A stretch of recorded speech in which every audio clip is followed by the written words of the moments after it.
Liham ng isang ina.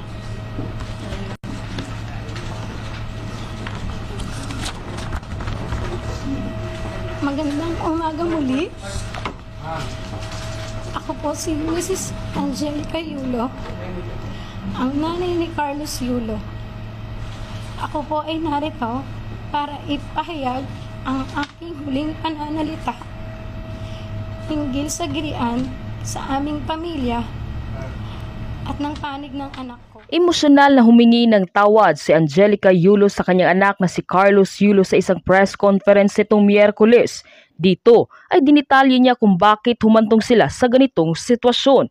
Emosyonal rin ang pagtatagpo ng pamilyang Yulo at nakiusap ng privacy na siya rin umano ang nagpasimuno. Pabiro pang hirit ni Angelica Yulo na kung sakali man raw na isasalang sa MMK ang kanilang buhay, ay siya na rin lang daw ang kukuning artista. Halina't sabay-sabay nating panuorin at alamin ang videong ito. Ngunit bago tayo magpatuloy, huwag kalimutang i-like, share, subscribe, and click the notification bell for more updates and for more upcoming videos. Maraming salamat! Liham ng isang ina.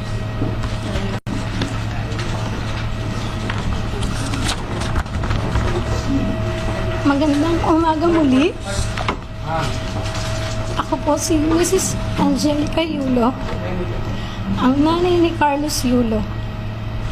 Ako po ay narito para ipahayag ang aking huling pananalita hinggil sa girian sa aming pamilya at ng panig ng anak ko, kasama ang kanyang GF na si Chloe San Jose.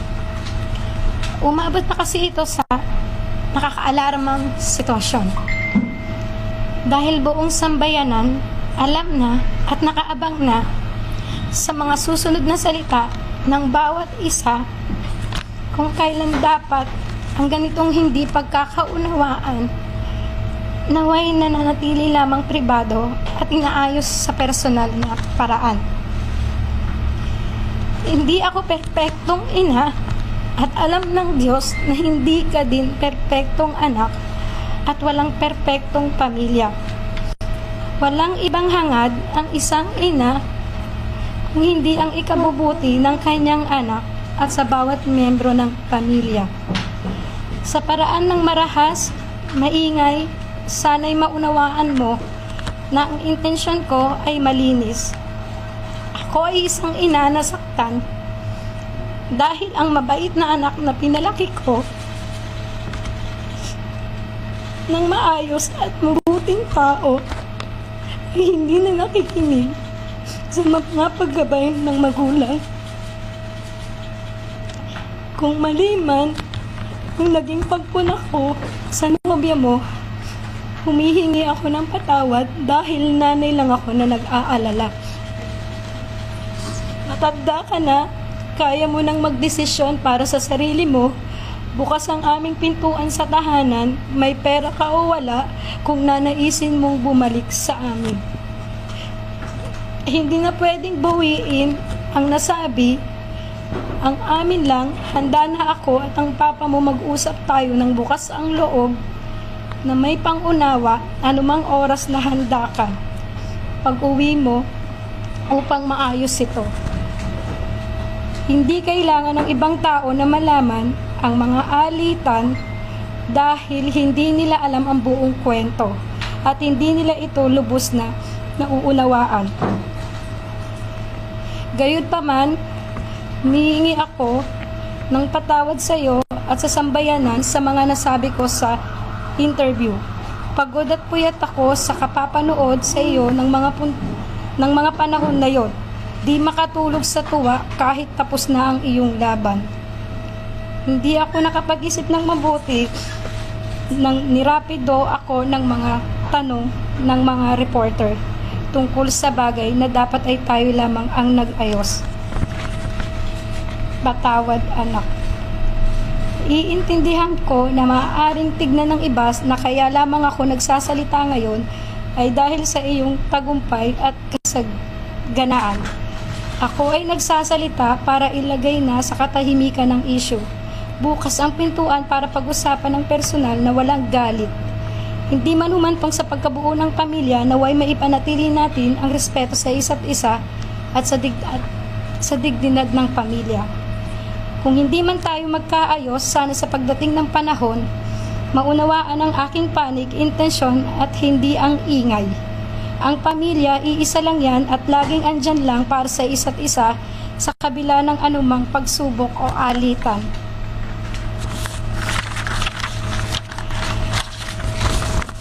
Ito'y pilit nating unawain hanggang wala na tayong maisip kung hindi ang mag-ayos siguro. At sa sambayan naman, sana ay ipagdiwang na lang natin ang tagumpay ng anak ko, gumawa ang anak ko ng kasaysayan para sa ating bansa. Lahat tayo ay magpasalamat kay Kaloy para sa karangalang iuuwi niya para sa bayan. Sana pagkatapos ng panayam na ito, titigil na ang lahat at matatahimik na ang bawat partido. Ang mga sugat ay kusa namang maghihilom sa paglipas ng panahon. Pero pipiliin naming humilom kami sa pribado at mapayapang pamamaraan. Kaloy, congratulations sa iyong tagumpay. Mahal na mahal ka namin lahat.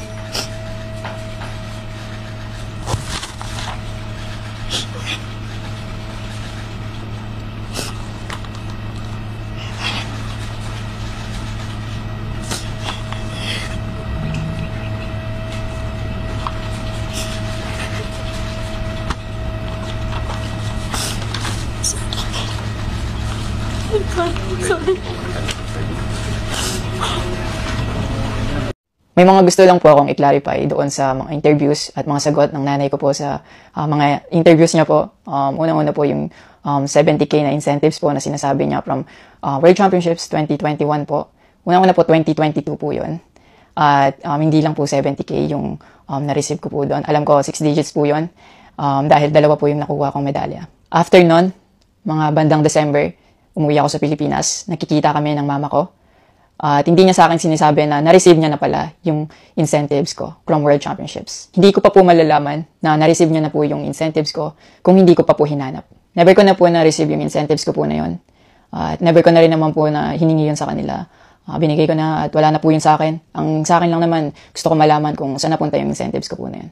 Yung principle po kasi dito wala po sa liit o laki ng amount po na incentives po na ginalaw niya. Kundi po sa pagtago at paggalaw niya nang wala ko pong consent, yung pinapoint ko po sa kanya. At yung about sa red flag daw po si Chloe na sinabi ng mama ko, hinusgahan niya po agad si Chloe sa pananamit at sa pag-acto po niya. Magkaiba po ng kinalakihan. Unang-una, lumaki si Chloe sa Australia at ayun yung nakagisnay niyang culture. At ibang-iba po talaga sa Pilipinas kung paano tayo gumalaw, magsalita o manamit po. At yung about po sa yung mauubos po yung anak ko, nasabi po ng mama ko, unang-una po si Chloe po may sarili po siyang income. Lahat po ng nakikita niyong gamit o yung pag-travel niya kung saan-saan po. Galing po yun sa pinagpaguran niya po. At bakit naman po ako mauubos? Gaya nga po ng sinabi ko, si Chloe po may sarili po siyang income. And lahat po ng bank account ko po nasa mama ko po.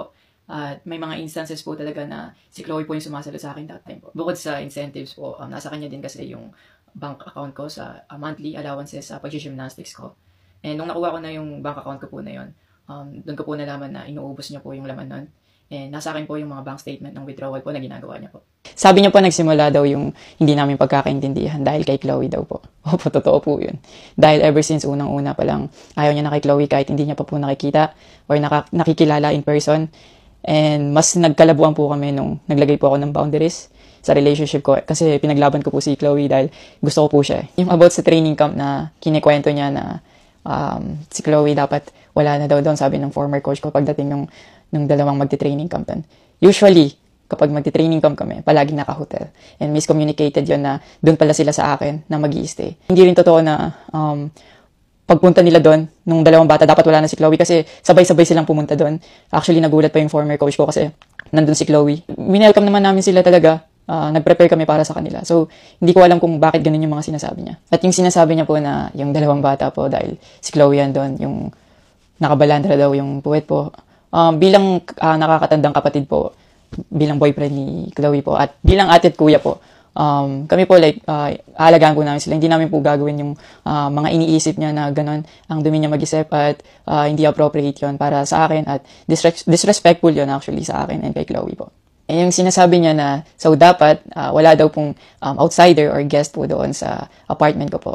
Di din po yung totoo kasi wala naman pong naka-indicate or nakalagay sa contract na bawal yung guest or outsider sa loob po ng apartment po. And actually, invited po si Chloe ng former coach ko from Japan nung SEA Games pa lang po sa Vietnam. So, sinabihan kami na invite mo na lang si Chloe sa Japan and doon kayo mag-hangout. Sabi niya pa na feeling niya daw nilalayo ako ni Chloe sa kanila. Unang-una po yun, months before nun, kasi uuwi ako parang 3 days yun. Sinabihan ko na sila na mag-i-spend time ako kay Chloe. Nagpunta kami sa Baguio. Sinama ko si Chloe, nag-spend time kami. Nakikipaghalubilo naman po kami, hindi naman ako nilalayo ni Chloe. Actually, pumunta pa kami sa Pangasinan. Like, po kami doon, parang meet and greet. Yeah. Tapos after nun, nagpunta tayo ng Baguio. And then, ikaw pa nga nag-aya na yung sa bike. Because we didn't know what to do Yeah. after nung kumain, because they were like, oh, what do we do? I was like, oh, let's go sa Burnham Park. Yeah. So that we can take the little kids to go biking. Yeah. So I'll just attach a screenshot of me saying sorry at that time if they felt left out when we were all hanging out sa Baguio. So you guys can just pause and read. Actually, nakita po yung mama ko and yung family ni Chloe twice po. And then, yun, nag-usap po sila. In the last resort, my family made a group chat Yeah. na kasama everybody involved because my family wanted to address kung ano yung issues ni mom mo towards me. Yeah, kasi marami na siyang pinapost. Yeah, madami na siyang pinapost. And even though my family knew na madami na siyang pinapost, my family still welcomed them, treated them with respect and with no judgment na pinaringgan nila yung side ng mom mo, what she had to say about me and our relationship. And then, after the group chat, she left, Yeah. your mom left, and wala siyang narinig anything from my family. May recent interview po kayo na kinakongratulate niyo po ako. Kung genuine po talaga kayo, maraming salamat po. Ina-acknowledge ko po yung pagka-congratulate niyo sa akin. Pero nagpa-flashback pa rin po talaga yung masasakit yung sinabi sa akin at yung mga hindi niyo pag-wish well sa akin. Like, tumatatak po yan sa akin talaga. Ang message ko po sa inyo na mag-heal kayo, mag-move on. At napatawad ko na kayo long time ago po. Pinagpipray ko na maging safe kayo palagi at nasa maayos kayong kalagayan dyan lahat. Tigilan na po natin to at i-celebrate na lang po natin yung mga ginawa po ng paghihirap, pagsasakripisyo ng bawat atletang Pilipino dito sa Olympics.